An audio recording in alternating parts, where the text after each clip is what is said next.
안녕하십니까. 산업위생을 강의하는 최윤정입니다. 자, 이번 시간은 화학적 유해인자 측정 부분부터 공부를 시작하도록 하겠습니다. 자, 일단 화학적 유해인자 측정 원리에서 액체를 포집하는 방법, 공기 중에서 액체 성분을 포집하는 게 아니고요. 시료 공기를 액체 속으로 통과시키는 겁니다. 액체를 이용해서 액체를 통과하는 동안에 유해 물질을 포집하는 게 액체 포집 방법이 됩니다. 그래서 이거 다시 한번 봐주시기 바라고요. 고체 포집 방법은 시료 공기를 흡착력이 강한 고체의 입자층을 통과시켜요. 다시 말하면 고체를 이용해서 공기의 유해물질을 포집한다, 이렇게 봐야 합니다. 그래서 통과시켜서 포집하는 방법이 되겠습니다. 활성탄관입니다. 별표가 2개죠. 필기에도 자주 출제되고 실기까지 출제가 됩니다. 자, 활성탄관은요, 탄소 함유 물질을 탄화, 활성화하여 만든 흡착 능력이 큰 무정령의 탄소의 일종이 되고요. 유리관 앞층에는 공기 입구입니다. 자, 지금 보면 앞층에서 공기가 이렇게 들어오는 게 앞층이 되겠습니다. 여기는 100mg이 들어있어요. 그리고 뒤층에는 50mg, 활성탄이 앞층에 100, 뒤층에 50, 이렇게 2개 층으로 분리가 되어 있습니다. 활성탄을 충전해 놨고요.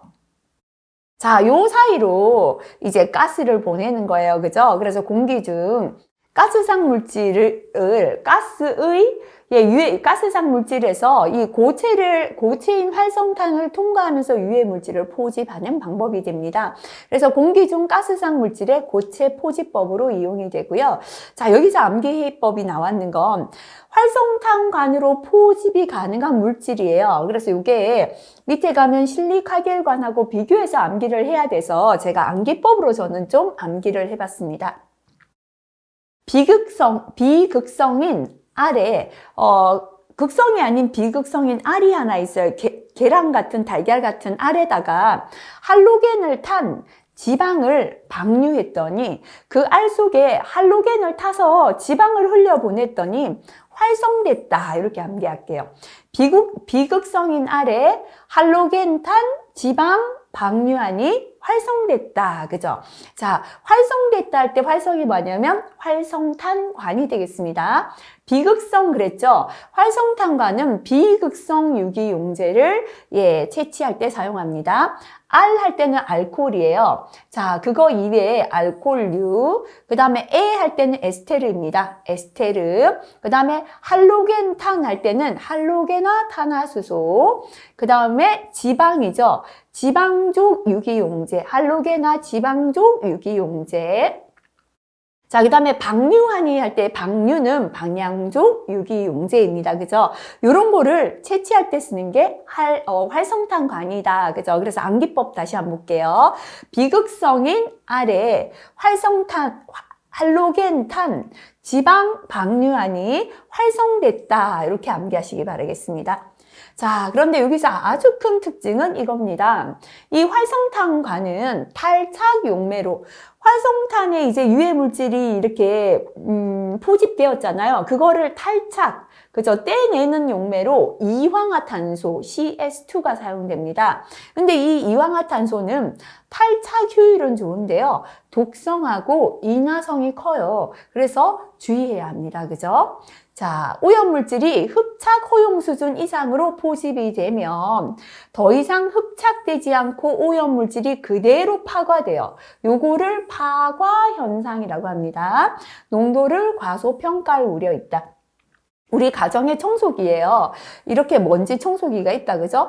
청소기에 이 먼지통에 먼지가 꽉 차면 더 이상 공기 중에 있는 먼지가, 그죠? 이 바닥에 있는 먼지가 여기에 흡수되지 못하잖아요. 그래서 파과를 성능 파괴, 그죠? 이렇게 기억하셔도 돼요. 자, 포집이 너무 많이 돼버렸는 거예요. 흡착할 수 있는 허용 수준 이상으로 이게 포집되면 꽉 차버렸습니다. 그러면 공기의 오염물질이 더 이상 흡착되지 않고 여기가 이제 먼지가 붙을 데가 없는 거죠. 그래서 흡착되지 않고 그대로 통과합니다. 요거를 성능 파괴, 파과 현상이다 라고 하는데요. 이럴 때는 공기 중에 농도가 100만큼 있는데 이게 꽉 차서 안 걸러지고 다 통과하니까요. 공기 중에 오염물질이 낮구나 이렇게 농도를 과소평가할 우려가 있다라는 게 되겠습니다. 자, 유기용제나 수은증기 등 무거운 증기는 잘 흡착합니다. 메탄, 일산화탄소 이런 것들은 가볍기 때문에 휘발성이 크죠. 날아가 버리잖아요. 자, 이렇게 흡착되지 않고 휘발성이 큰 저분자량의 탄화수소 화합물의 채취 효율이 떨어져요. 무거운 거는 잘 붙어요. 가벼운 거는 날아가기 쉽죠. 휘발성이 크기 때문에 채취 효율이 떨어집니다. 활성탄은 다른 흡착제에 비하여 큰 비표면적을 가져요. 자, 이렇게 똑같은 크기라도요, 쪼글쪼글쪼글 하면은 표면적이 커서 오염물질이 붙기가 쉽잖아요. 그래서 이 활성탄이 비표면적이 크다라는 거고요. 케톤의 경우 활성탄 표면에서 물을 포함하는 반응에 의해 파괴되어 탈착률과 안정성에서 부적절하고요. 자, 그 다음에 넘어갈게요. 탈착된 용출액은 가스 크로마토그래피 분석법으로 정량, 무게를 단다는 거죠. 제조 과정 중 탄화 과정은 약 600도씨의 무산소 상태에서 이루어지고요.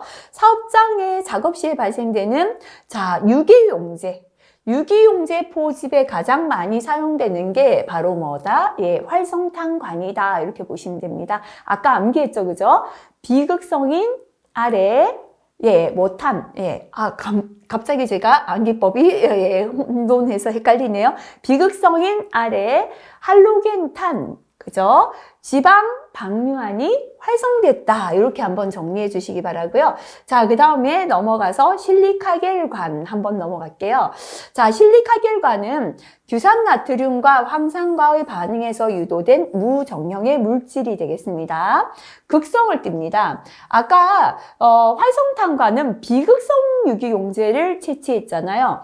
요 실리카겔관은 극성을 띠고요. 흡수성, 물을 잘 흡수합니다. 자, 흡수성이 강하여 습도가 높으면 파과되기 쉬워요. 용량 파괴다 그랬죠. 아까 성능 파괴. 그러니까 유해 물질이 있는데도 불구하고 그거를 포집하지 못하고 통과하는 파과가 되기 쉽습니다. 실리카나 알루미나 흡착제는 탄소의 불포화 결합을 가진 분자를 선택적으로 흡착할 수 있고요. 자, 실리카 알루미나 흡착제는 그 표면에서 물과 같은 극성 분자를 선택적으로 흡착합니다. 자, 암기는 요구해야 합니다. 그죠? 자, 그렇다면 실리카겔과는 어떤 거를 포집하는데 사용하는가? 그죠?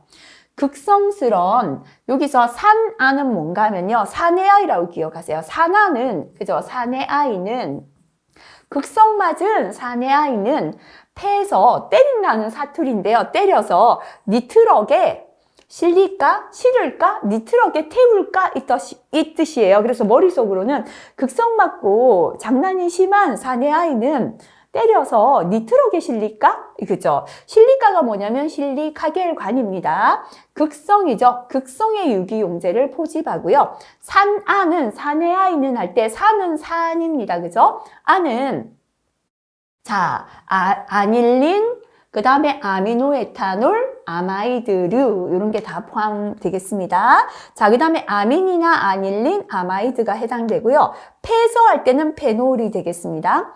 니트로게 할 때는 니트로입니다. 니트로벤젠이 되겠습니다. 자, 이렇게 극성의 유기용제 산아 할 때 산, 아민, 아닐린, 아마이드 폐소할 때 페놀, 니트로게 할 때 니트로벤젠은 실리카겔관이다. 이렇게 구분해서 좀 암기하시면 되겠어요. 제가 하다 보니까 이게 너무 암기가 안 돼서 조금 말은 안 되지만 실리카겔관하고 아까 활성탄관, 그죠? 비교해서 암기하는 암기법 한번 만들어 봤습니다.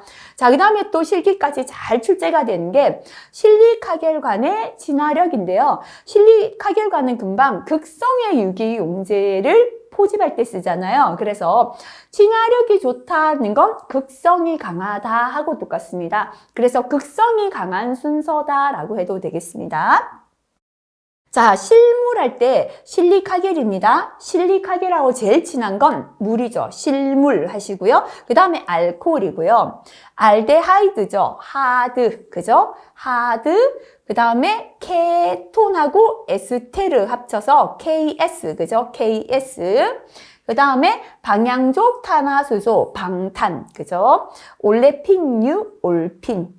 파라핀유, 파핀. 그래서 실물, 알콜, 하드, KS, 방탄, 올핀, 파핀. 이렇게 암기했습니다. 실물, 알콜, 하드, KS, 방탄, 올핀, 파핀. 그죠? 어떻게 해서든지 요 순서 잘 나오기 때문에 꼭 암기하시고요. 자, 여기서는 이번 장에서는 이렇게 실리카겔관, 활성탄관, 채취하는 물질하고요. 실리카겔의 진화력, 극성이 강한 순서 요 세 가지 반드시 암기하시면 되고요. 나머지는 문제를 통해서 또 기타 내용들 암기하시면 되겠습니다. 자, 이번에는 실리카겔관의 장점과 단점을 보겠습니다.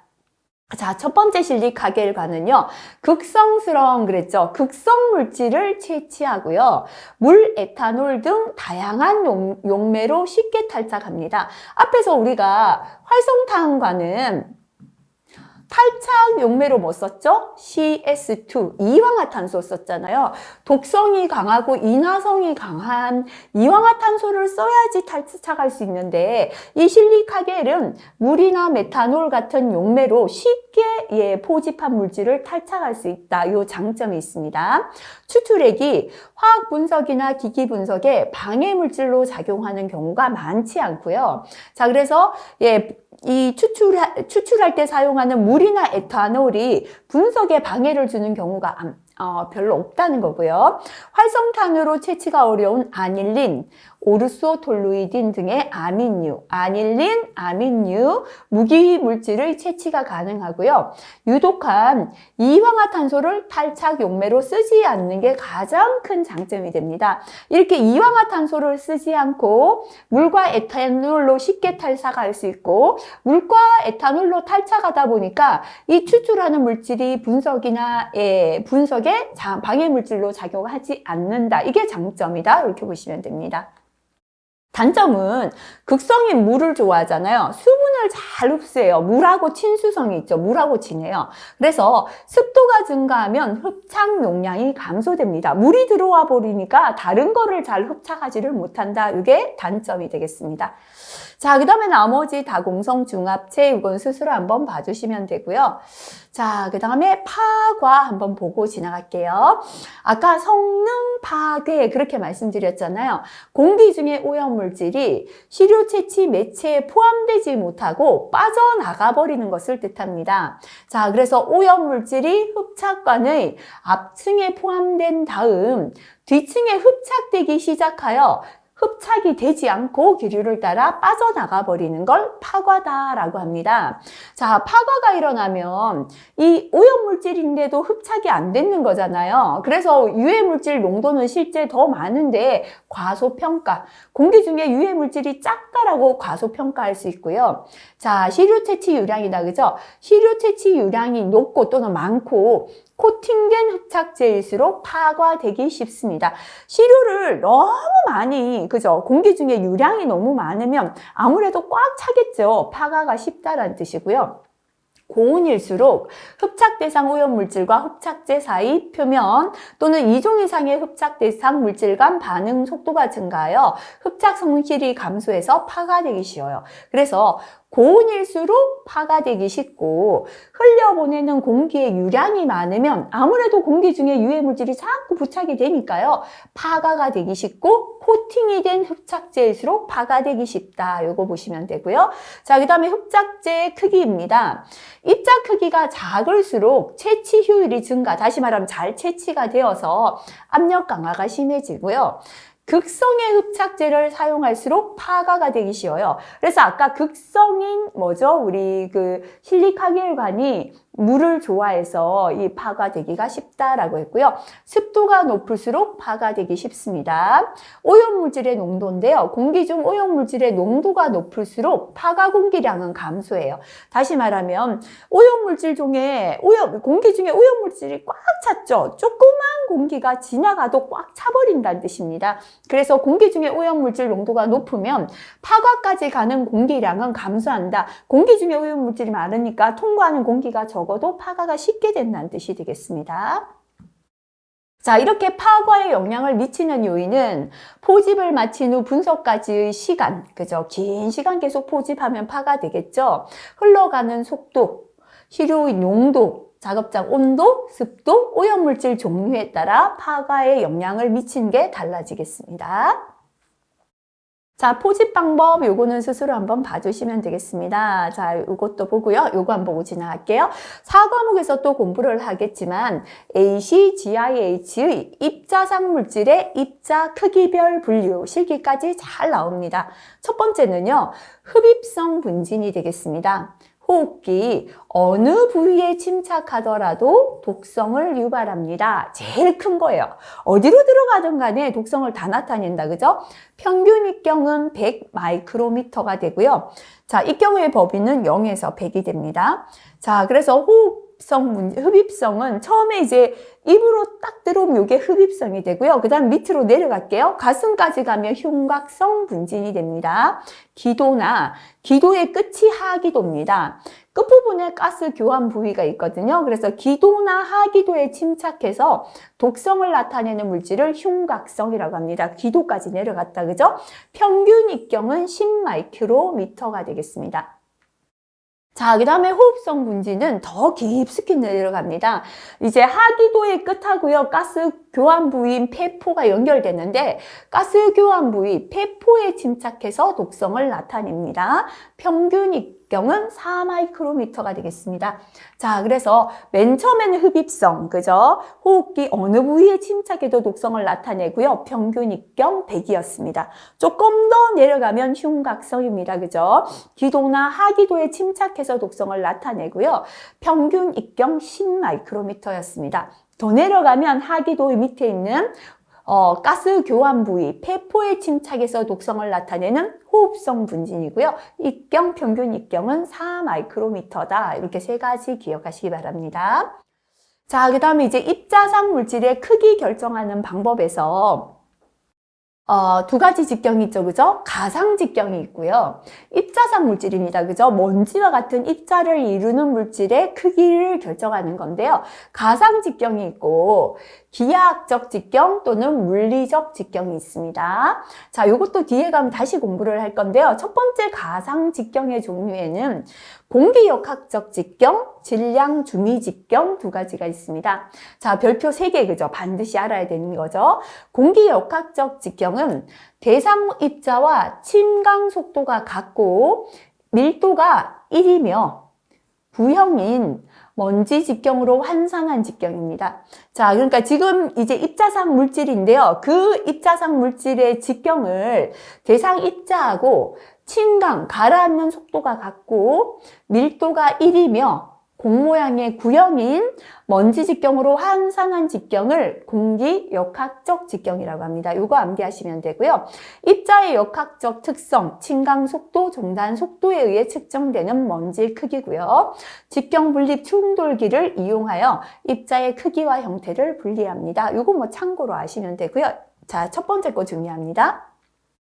자, 그 다음에 질량 중위 직경이 있습니다.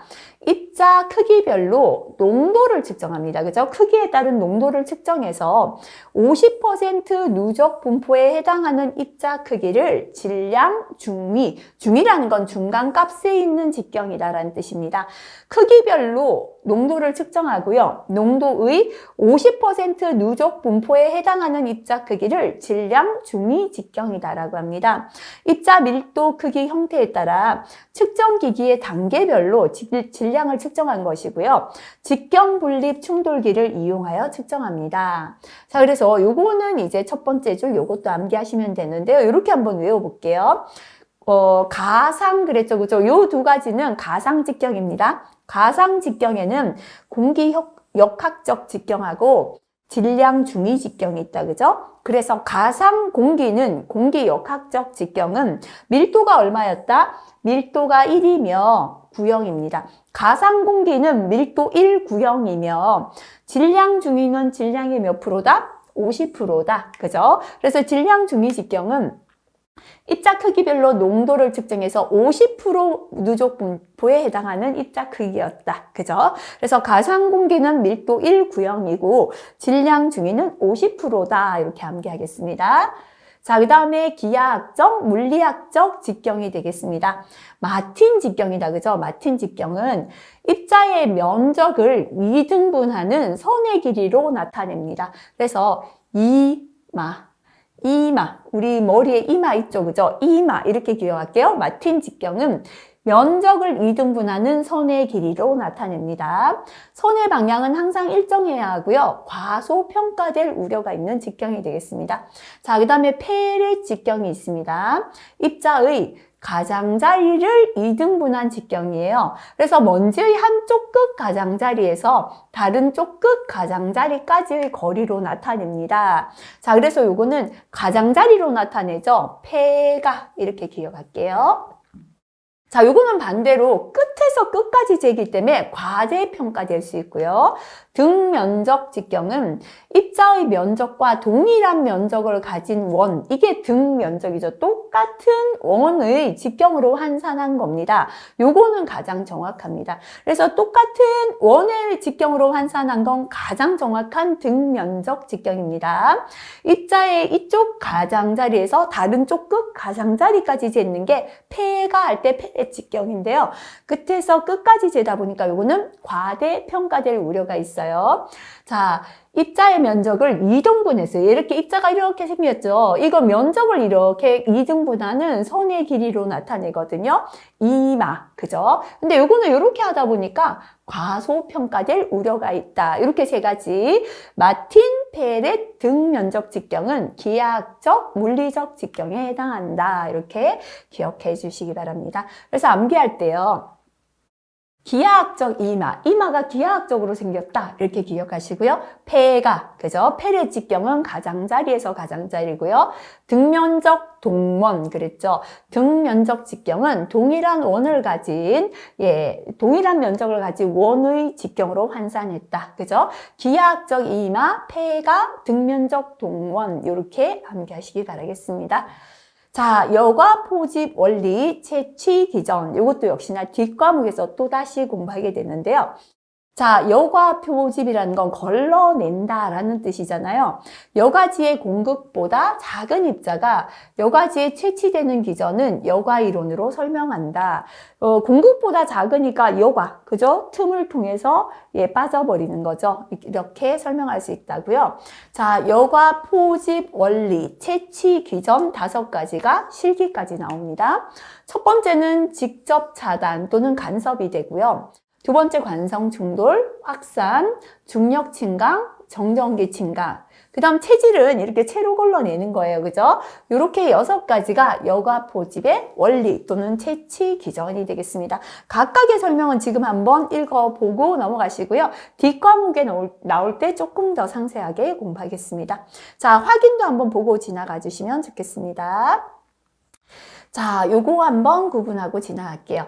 입자상 물질, 그죠? 먼지처럼 입자로 된 물질을 채취하는 기구가 있습니다. 자, 첫 번째 카세트가 있고요. 두 번째 사이클론이 있습니다. 자, 요거는 원심력, 다시 말하면 회전하는 힘을 이용하여 호흡성 입자상 물질을 측정합니다. 사이클은 회전하고 있다 기억하시고요. 자, 그 다음에 나머지는 한번 읽어봐 주시고. 자, 장점 한번 볼게요. 간편해요. 사용이 간편하고 경제적이고요. 호흡성 먼지에 대한 자료를 쉽게 얻을 수가 있고요. 자, 이렇게 간편하고 경제적이면서 되팀으로 인한 손실이 없어요. 매체의 코팅과 같은 별도의 특별한 처리가 필요 없는 게 장점이 되겠습니다. 자, 그래서 이렇게 외울게요. 사이클론이잖아요. 사이클, 우리 자전거. 그죠? 자전거 탄다 생각하시고요. 바퀴를 회전하잖아요. 그죠? 그래서 사이클은 간편하고 경제적이며 호흡성 면지가 데티지 않아 특별 처리 필요 없다. 이렇게 하면 이게 이제 쫙 정리가 되겠죠. 간편하고 경제적이고 호흡성 먼지에 대한 자료를 얻을 수 있어요. 우리가 자전거 타다 보면 호흡성 먼지 들어온다 기억하시고요. 데치지는 않아요. 그죠? 자전거 탄다고 데치지는 않고요. 데팀으로 인한 손실이 없습니다. 특별 처리가 필요 없다. 그죠? 이렇게 해서 한번 장점 정리하고 넘어가고요.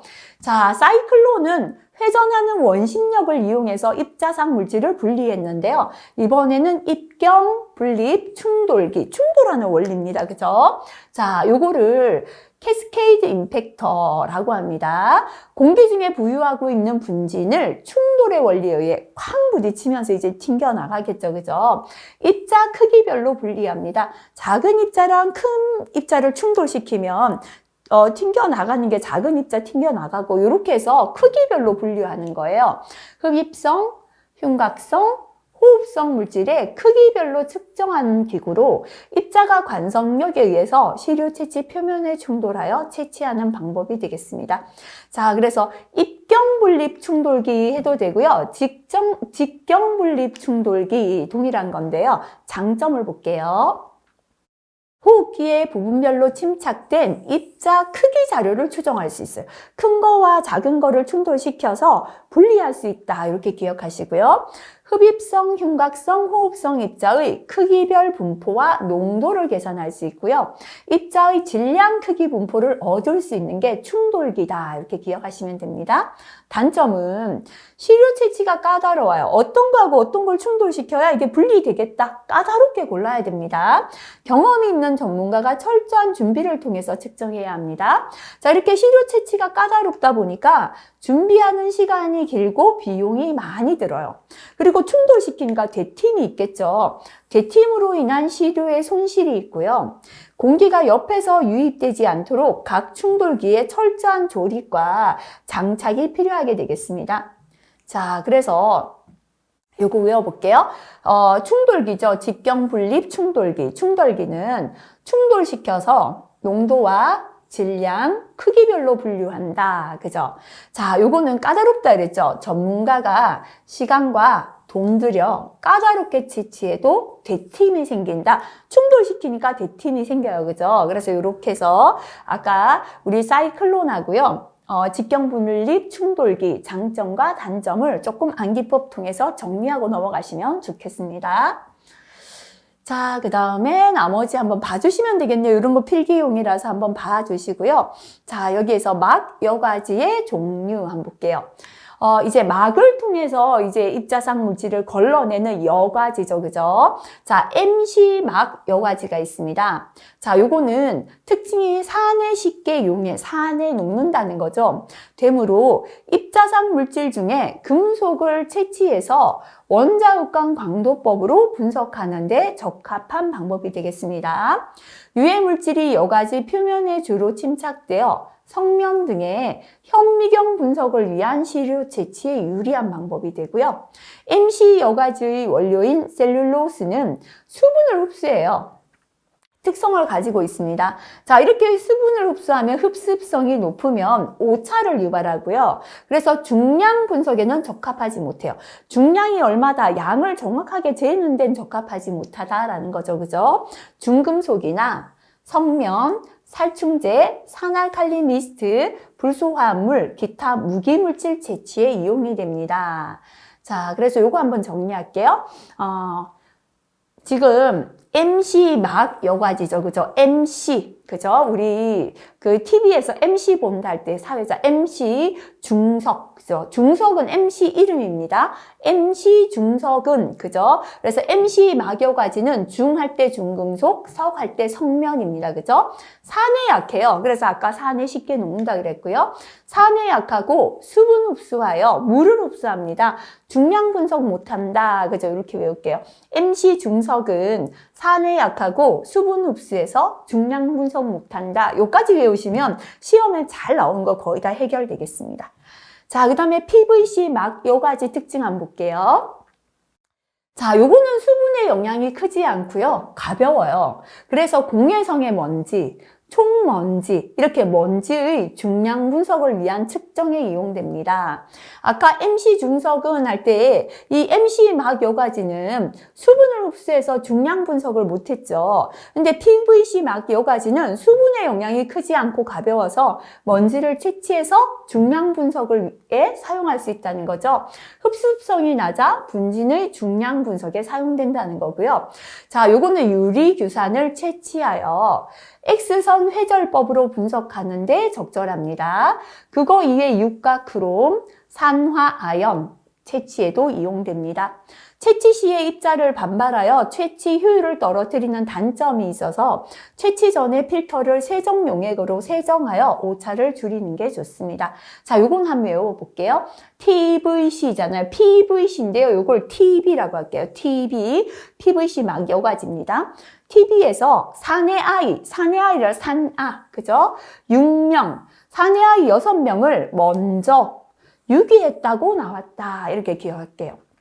TB에서 PVC 막여과지는 산의 아이, 산화아연, 6명 그랬죠, 그죠? 육각 크롬이고요.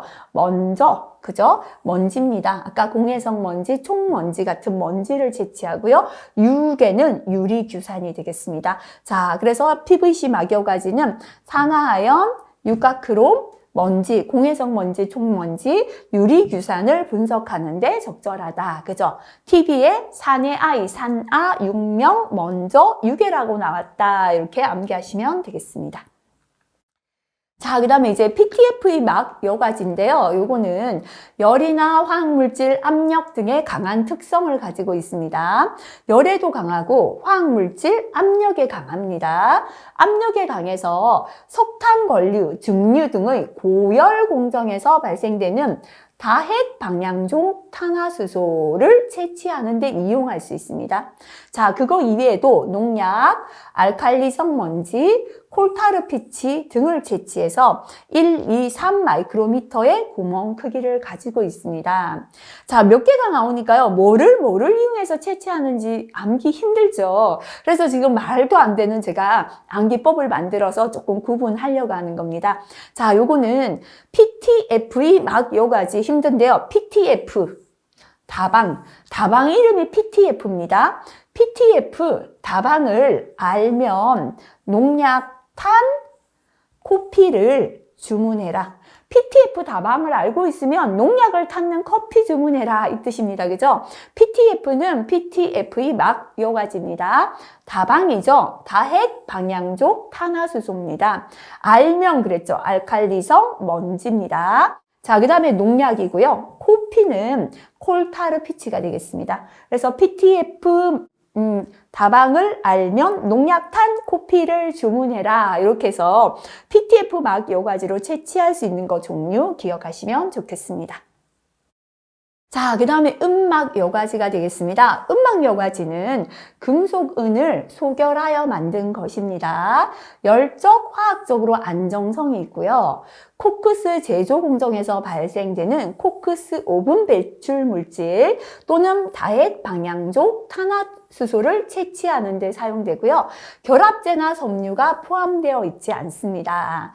자, 그래서 은막 여과지는 금속은 할 때 은막 여과지는 금속은을 소결하여 다탄 코크스 오븐 채취. 그죠?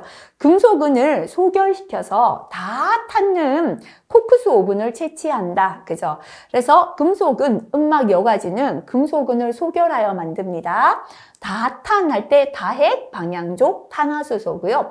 코크스 오븐 물질 채취에 사용된다. 그죠? 자, 요까지 하시면 자주 나오는 거 정리가 다 한 번 되었습니다. 그래서 요거는 참고로 봐주시고요. 입자상 물질의 농도 계산은 식을 따로 암기하실 필요 없습니다. 앞에서 제가 뒤에서 공부하지만 미리 계산해 보겠습니다 라고 하고 다 풀고 왔습니다. 그래서 요거 암기하지 마시고요. 문제를 통해서 바로 한번 풀어보면 될 것 같습니다. 자, 요거 한번 볼게요. 용접 작업 중에 발생되는 용접 휴임을 측정하기 위해서 사용할 여과지를 화학 천칭을 이용해 무게를 재었더니 70.11mg입니다. 지금 주어진 값을 적어볼게요. 70.11mg이 주어졌습니다. 이 여과지를 이용하여 2.5L per minute, 그죠? 2.5L per minute다. 요거 주어졌고요. 시료 채취 유량으로 120분간, 그죠? 120 나왔네요. 잰 후의 무게가 75.88mg입니다. 그죠? 용접 휴임의 농도는 했습니다. 70.11이 나왔고 75.88이 나왔습니다. 미리그램. 그죠? 계산하라는 건 뭐냐면 농도인데요. 여기 넣어줄게요. 필기이기 때문에 그런데요. 필기는 사지손다형의 단위가 있기 때문에 생략되는데 실기 넘어간다면 뭐를 계산하라 반드시 나오겠습니다. 자, 미리그램 퍼 미터 삼승이니까요. 위에는 미리그램이 올라가고 밑에는 미터 삼승이 내려가면 되겠죠. 자, 그러면 미터 삼승부터 구해볼게요. 자, 미터 삼승은 없지만 여기에 리터가 있네요. 그죠? 앞에서 2.5리터는 미터 삼승이 되려면 뭐를 곱하자? 여러 번 했죠? 곱하기 10에 마이너스 3승을 하면 미터의 3승이 됩니다. 그죠? 자, 그러면 2.5 곱하기 10의 마이너스 3승, 이제 미터 3승인데요. 밑에 미니트가 있죠? per minute. 그죠? 미터 3승만 있어야 되는데 미니트가 있으니까요. 뭐를 해줘야 된다? 곱하기 미니트를 하면 미니트 없어지고 미터 3승만 남는다 그랬죠? 그럼 문제의 미니트는 뭐다? 120미니트다 나왔잖아요. 그죠? 그럼 밑에 건 되었고요. 이제 미리그램을 위에 올려주기만 하면 됩니다. 근데 보면 자, 용접 휴임을 측정하기 위해서 사용할 여과지를 천칭해서 재었더니 여과지 무게가 70.11. 이거는 여과지 자체 무게입니다. 자, 채취를 하고 난 다음에 재었더니 75.88. 다시 말하면 먼지가 들어간 무게잖아요. 그럼 먼지의 무게는 어떻게 해야 돼요? 75.88에서 여과지 자체의 무게 70.11을 빼주면 미리그램이 되겠죠. 그죠? 그래서 여기서는 이거를 구하라 하면요. 공식을 암기하실 필요 없이 밑에는 미터 3승을 넣어주고 위에는 미리그램 넣어주면 됩니다. 주어진 값을 나열해서 넣어서 계산하면 되겠다. 그죠? 자, 그래서 요거는 앞에서 많이 했기 때문에 한번 해보시기 바랍니다. 자, 예제 7번 한번 볼게요. 톨루엔이죠. 분자량이 92.14, 농도가 100ppm인 사업장에서 채취유량이 0.15L per minute로 가스 크로마토그래피의 정량 한계는 0.2mg입니다. 채취할 최초 시간은 얼마인가? 미니트를 계산하라는 문제잖아요. 그죠? 단 25도씨 1기압이다 라고 나와 있습니다. 자, 일단은 미리그램이 있고요. ppm이 섞여 있으니까 우리가 아는 공식 한 개 적어볼게요. 미리그램 퍼 미터의 3승은 자, 지금 현재 25도씨 1기압에서 기체 1몰의 부피 24.45분의 뭐였습니까? ppm 곱하기 분자량이다. 앞에서 암기했잖아요. 그죠? 그럼 한 개씩 대입해 볼게요. 24.45분의 ppm은 지금 100ppm이다 주어졌고요. 그 다음에 분자량은 자, 92.14다 주어졌습니다. 그죠? 자, 그러면 이 앞에 미리그램 퍼 미터 3승 들어가면 되잖아요. 밑에는 미터 3승 한번 넣어볼게요. 지금 자, 요거 조금 지워볼게요. 자, 요거는 미터 3승은 얼마냐면 0.15 리터잖아요. 미터 3승으로 바꿔주려면 곱하기 10에 마이너스 3승 하면 미터 3승이 되었죠. 근데 밑에 미니트가 있기 때문에 곱하기 미니트 해줘야 없어지잖아요. 몇 분 동안 채취한다. 지금 이거를 계산하라는 거예요. X 미니트 이걸 구하라는 거죠. 그죠? 분의 미리그램은 얼마다? 0.2다. 그죠? 자, 모든 값을 다 알고 있기 때문에 계산하시면 되겠죠? 대각선끼리 곱하면 서로 똑같죠? 요렇게 곱한 거, 요렇게 곱한 거 똑같잖아요? 그래서 위에 한번 지워볼게요. 자, 이렇게 곱할게요. 0.2 곱하기 24.45는 하시고요. 요렇게죠? 100 곱하기 92.14 곱하기 여기는 0.15 곱하기 10의 마이너스 3승이고요. x 또 곱해야죠. 그죠? 자, 그래서 x만 남기고 요거는 다 밑으로 가면 되잖아요. 그죠? 이 밑에 가서 이제 계산해 주시면 됩니다. 계산하면 3.54분이 나오겠습니다. 자, 이제 한번 해보시기 바라고요. 앞에서도 여러 번 계산해봤죠, 그죠? 나머지 한번 스스로 해보시면 되고요. 요거 한 개만 더 해볼게요. 9번에 탈착 효율 나왔습니다, 그죠? 자, 공기 10리터로부터 현재 부피 10리터다 나와 있습니다. 벤젠의 분자량이 78이다 나왔습니다. g이 되겠다, 그죠? 고체 흡착관에 채취했습니다. 시료를 분석한 결과 벤젠의 양이 5mg이고요. 탈착률 95%입니다. 벤젠의 농도를 계산하라인데요. 이제 보니까 ppm을 계산하라. 그죠? ppm으로 계산하라 이네요. 자, 그럼 또 우리가 아는 식 적어볼게요. 미리그램 퍼 미터의 삼승은, 자, 25도씨 일기압이니까요. 24.45분의 ppm 곱하기 분자량입니다. 그죠? 그럼 ppm은 해주면 이렇게 해서 고치면 요거잖아요. 요 식이 나옵니다. 그죠? 자, 그럼 ppm은 하시고요. 분자량이 얼마냐면 지금 78이죠? 78분의, 자, 그 다음에 미리그램 퍼 미터 삼승을 계산해야 됩니다. 그죠? 자, 요 비워두고요. 그 다음에 여기는 20, 그죠? 24.4 올라가면 됩니다. 그럼 여기에 미리그램 퍼 미터 삼승을 한번 구해 볼게요. 그죠? 자, 요거 떼서 한번 해볼게요. 미리그램은 5mg이다 나와 있잖아요. 5mg입니다. 밑에는 미터 삼승만 들어가면 되잖아요. 근데 지금은 10리터다 주어졌으니까 10 곱하기 10의 마이너스 3승 미터의 3승이다. 그죠? 요걸 계산했는 거, 500 이렇게 넣어주셔도 되고요. 또는 500 대신에 이 식을 바로 넣어서 계산해도 상관없습니다. 그죠? 계산하면 156.73이에요. 근데 탈착 효율이 주어졌잖아요. 지금 여기에 흡착관에서 탈착을 100% 못했어요.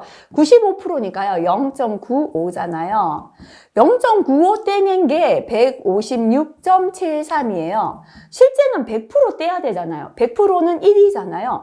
100% 다 뗐다면 얼마일까? 그죠? 원래 무게는, 원래 공기 중에는 100%가 다 있는데 흡착지에 있는 걸 털어냈더니 95%밖에 안 털어졌단 말이죠. 그래서 비례식을 이렇게 안에 거끼리 곱한 거하고 밖에 거 곱이 똑같죠. 156.73은 0.95 곱하기 x가 됩니다. x는 하면요. 곱해졌는 0.95를 밑으로 가서 나눠주면 됩니다. 0.95분의 156.73 계산하시면 되겠습니다. 계산하면은 요거는 95는이기 때문이고요. 동일합니다. 0.95로 바꾸나 95분의 곱하기 100을 해주나 동일합니다. 계산하면 164.98 ppm이 나오겠습니다. 자, 꼭 계산하고 넘어가시기 바라겠습니다. 자, 여기에서 ppb라는 게 나왔다, 그죠? ppb는 뭐냐면요. ppm은 10의 마이너스 6승분의 1인데 ppb는 10의 마이너스 9승분의 1입니다. 그래서 1000ppb가 1ppm이 되겠습니다. 자, 그럼 여기에서 2000ppb다 했다, 그죠? 요거는 몇 ppm이다? 2ppm이다. 요것만 아시면 되겠죠? 자, 그럼 미리그램 퍼 미터 삼승은 현재 25도씨 일기압이니까요. 24.45분의 ppm, 그죠? 2ppm이죠? 곱하기 분자량 58, 요렇게 해서 계산하시면 되겠습니다. 자, 요건 앞에서 했던 거니까요. 한 번씩 해보시면 되겠습니다. 네, 요것도 다 동일한 문제죠, 그죠? 충분한 양 한번 풀어보시면, 자, 15번 문제 한번 볼게요. 바이오 에어로졸을 시료 채취하여 2개의 배양 접시에 배자를 사용하여 세균을 배양하였으며 시료 채취 전의 유량이 28.4L/min, 시료 채취 후의 유량은 28.8L/min였습니다. 시료 채취는 10분 동안 시행되었습니다. 시료 채취에 사용된 공기의 부피가 얼마입니까? 했습니다. 그죠? 현재 유량이 각기 다르죠? 채취 전에 28.4고요. 채취 후가 28.8이잖아요. 이때 유량은 평균 유량으로 해주시면 됩니다. 그래서 2분의 28.4 전하고요. 28.8, 후를 평균 내면 28.6이죠. 리터 퍼 미니트가 나옵니다. 자, 그래서 리터를 구하라, 공기 부피 리터를 구하라 했기 때문에요. 28.6 리터 퍼 미니트이기 때문에 리터만 남으려면 곱하기 미니트 해주면 약분되고 면 리터 남겠죠. 그죠? 그래서 리터를 이제 미니트 곱해주면 되는데요. 10분 동안 했다 했으니까 10을 곱해주시면 됩니다. 계산하면 286 리터가 나오겠습니다. 자, 그 다음 침강 속도가 되겠습니다. 실기까지 잘 나오니까요. 식을 꼭 해주셔야겠습니다. 스토크 법칙에 의한 침강 속도가 되겠습니다. V인데요. 여기서 V는 cm per sec가 되겠습니다. 자, 침강 속도는 18뮤분의, 그죠? 여기에서 뮤는 뭐냐면 공기의 점성 개수가 되겠습니다. 예. 1.819, 20도씨 하고요. 25도씨 값이 있는데 이건 보통 주어질 때가 많고요. 분의 G는 중력 가속도가 되고요. D는 직경이 되는데 직경의 제곱이죠. 그죠? 단위를 보세요. 센티미터 단위입니다. 왜냐면 여기가 센티미터 퍼 미니트가 아니라 세크죠. 단위만 유의하시면 됩니다. 자, 그 다음에 로1 마이너스 로인데요. 로1은 입자의 밀도죠. 그램 퍼 센티미터 삼승입니다. 공기의 밀도입니다. 역시나 0.0012 그램 퍼 센티미터 삼승. 자, 단위만 잘 기억해 주시면 되겠습니다. 외우실 때 로1 마이너스 로, 그죠? 이렇게 공식 암기하시고요.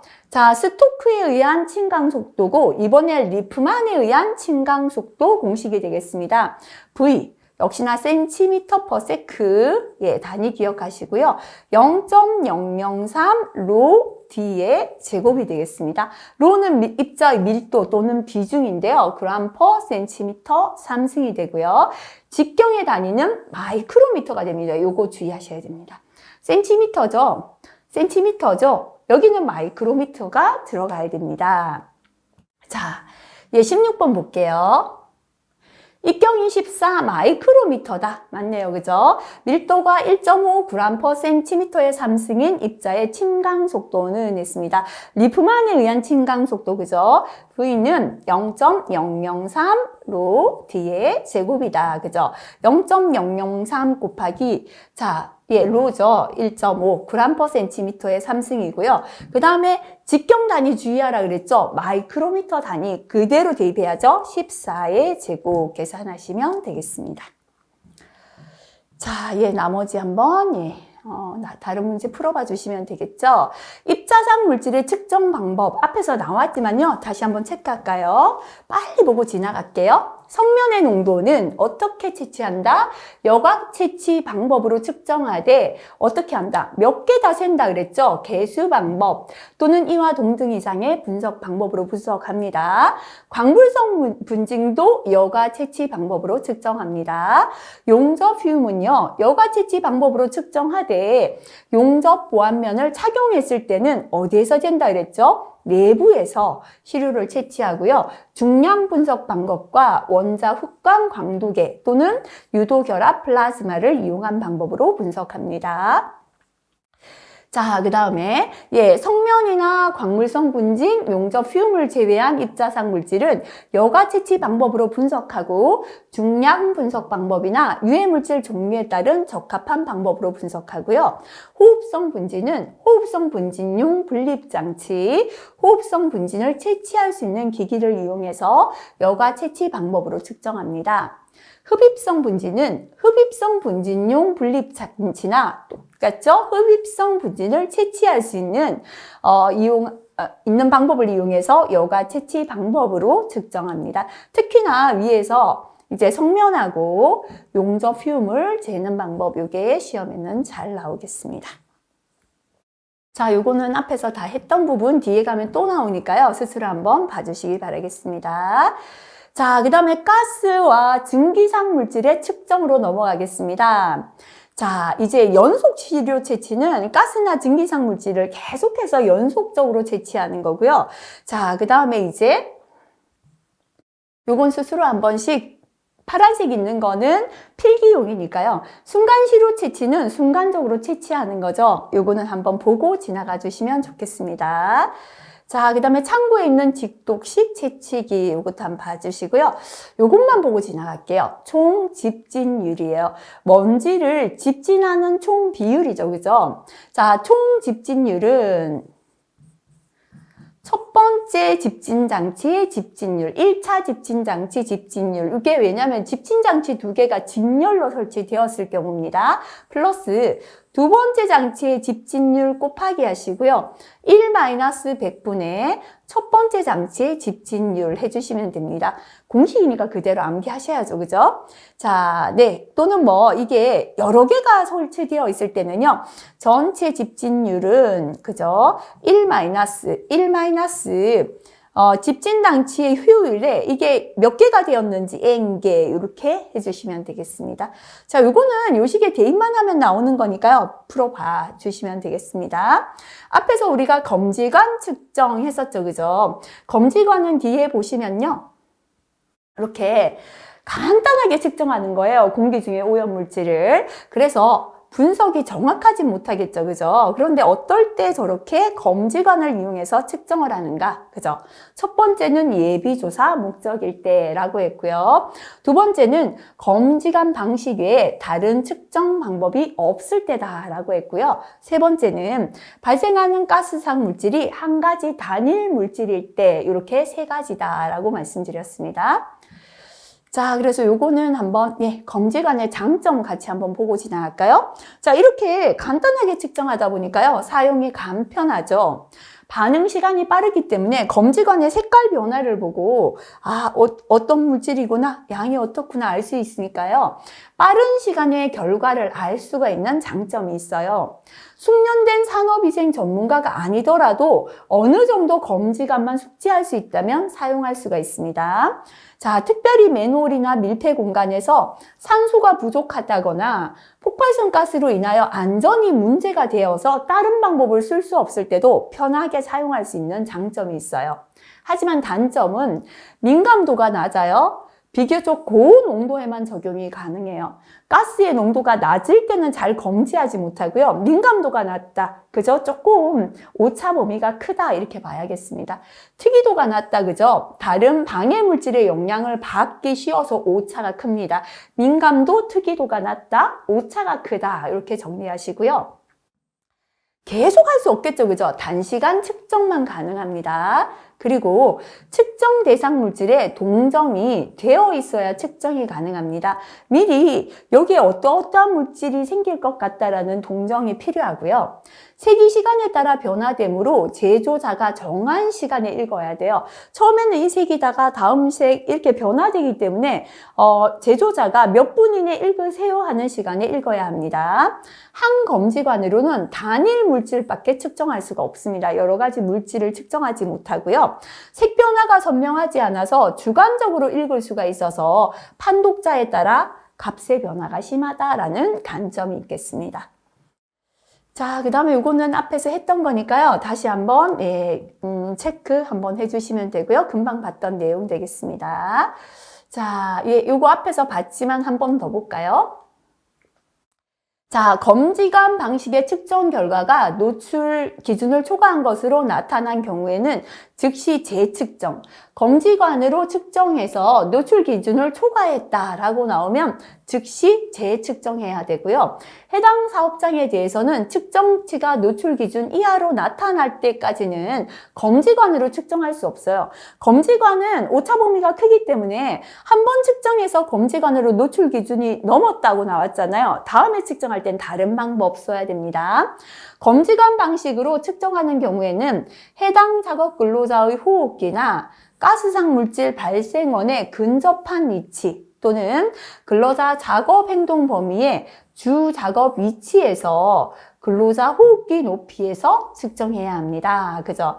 그래서 검지관 방식으로 할 때 호흡기하고 멀리 있는 걸 측정해 버리면은 더 오차가 커지겠죠. 그래서 해당 작업 근로자 호흡기나 가스상 물질이 발생되는 부분에 근접한 위치에서 하거나 또는 근로자가 주로 옮겨 다니는 작업 행동 범위의 주 작업 위치에서 근로자 호흡기 높이에서 측정을 해야 된다라는 거고요.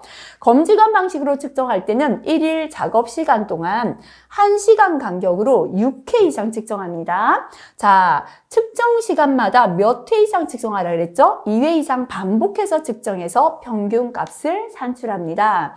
다만 가스상 물질의 발생 시간이 6시간 이내일 때는 작업 시간 동안 1시간 간격으로 나누어서 측정을 한다. 앞에서 했었죠. 그죠? 다시 한번 읽으면서 정리하시기 바라겠습니다. 자, 요거는 참고로 보시고 넘어가시면 되겠습니다. 자, 생물학적 유해인자 측정. 그죠? 요거는 그냥 목차에 있어서 넣어 놓은 건데요. 크게 뭐 중요한 건 없습니다. 스스로 한번 읽고 지나가시면 되겠습니다. 자, 여기까지 하면 2장의 내용이 끝났습니다. 자, 앞에서 반복되는 내용들도 좀 있었죠. 그죠? 다시 한번 읽으면서 기억이 안 되었던 수치들 정확하게 기억하시고요. 군데군데 암기법이 많았다라는 건 시험에 자주 나오는 내용이 제법 있었다라는 겁니다. 특히나 제가 암기법 강조해 드렸던 내용은 반드시 정리하시고 암기하고 넘어가시면 좋겠습니다. 이번 시간도 수고 많이 하셨습니다.